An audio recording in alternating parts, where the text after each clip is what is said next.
ഇവാഞ്ചലിയും അനുദിന സുവിശേഷ വിചിന്തനം.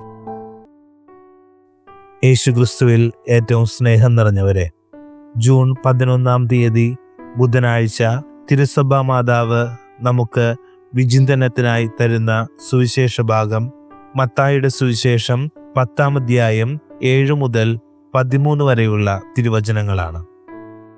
അപ്പോസ്തലനായി തിരഞ്ഞെടുക്കപ്പെട്ട വിശുദ്ധ ബർന്നബാസിന്റെ രക്തസാക്ഷിത്വ തിരുനാൾ ആഘോഷിക്കുന്ന ഈ ദിനത്തിൽ സുവിശേഷം നമ്മെ ഓർമ്മിപ്പിക്കുന്നത് ക്രിസ്തുവിൻ്റെ അനുയായികളായിരിക്കുന്ന, ക്രിസ്തുവിൻ്റെ ശിഷ്യന്മാരായിരിക്കുന്ന, ക്രിസ്തുവിനാൽ അയക്കപ്പെട്ടിരിക്കുന്ന നാം ഓരോരുത്തരുടെയും ദൗത്യത്തെക്കുറിച്ചാണ്.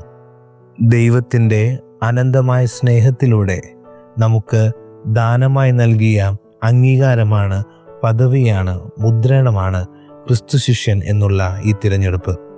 ഇപ്രകാരം ക്രിസ്തു ശിഷ്യൻ എന്നുള്ള ഈ തിരഞ്ഞെടുപ്പിൽ ആയിരിക്കുന്ന നമുക്ക് ലഭിച്ചിരിക്കുന്ന ഈ അംഗീകാരത്തെ ദാനമായി തന്നെ മറ്റുള്ളവരിലേക്കും നൽകേണ്ടതുണ്ട്.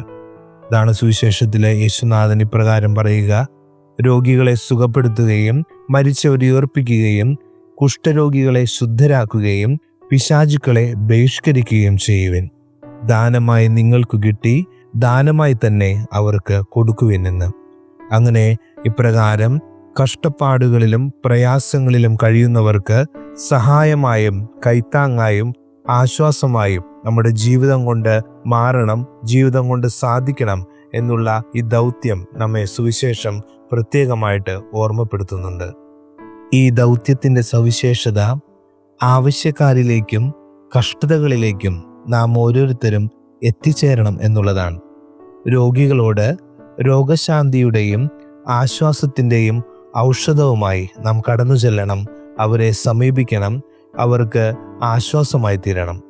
അടിച്ചമർത്തപ്പെട്ടവരോട് സ്വീകാര്യതയുടെയും സ്നേഹത്തിൻ്റെയും സുഗന്ധ തൈലവുമായി നാം ചെല്ലണം. അപ്രകാരം അവരുടെ ആന്തരിക മുറിവുകളെ ഉണക്കാൻ നമുക്ക് സാധിക്കണം. പാപത്തിലായിരിക്കുന്നവർക്ക് ക്ഷമയുടെയും കാരുണ്യത്തിൻ്റെയും ആശ്വാസത്തോടെ നാം സമീപിക്കണം.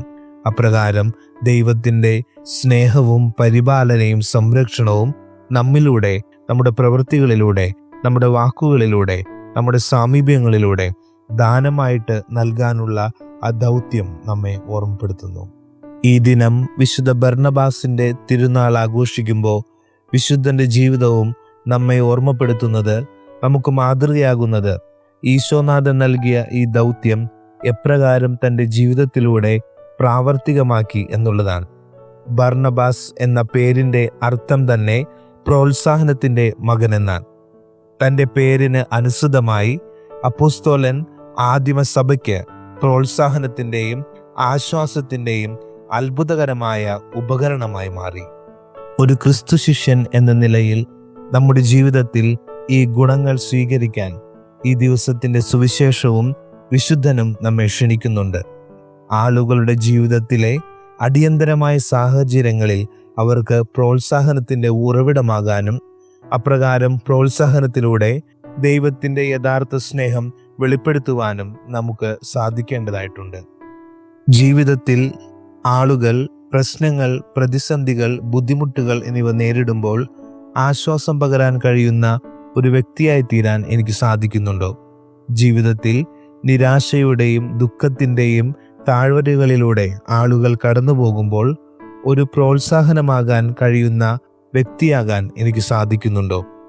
ജീവിതത്തിൽ ആളുകൾ വലിയ ഹൃദയാഘാതങ്ങളും വേദനാജനകമായ നിമിഷങ്ങളും നേരിടുമ്പോൾ ഒരു രോഗശാന്തി തൈലവും ആശ്വാസദായകവുമായ മരുന്നുമാകാൻ എനിക്ക് കഴിയുന്നുണ്ടോ? ഈ ചോദ്യങ്ങൾ നമുക്ക് ദാനമായി നൽകപ്പെട്ട ദൗത്യത്തെ പുനർവിചിന്തനം ചെയ്യുവാനും അതിൽ യഥാർത്ഥ വിശ്വസ്തരായിട്ടിരിക്കുവാനും സാധിക്കുന്നുണ്ടോ എന്ന് നമ്മെ സഹായിക്കുന്നതായിരിക്കട്ടെ.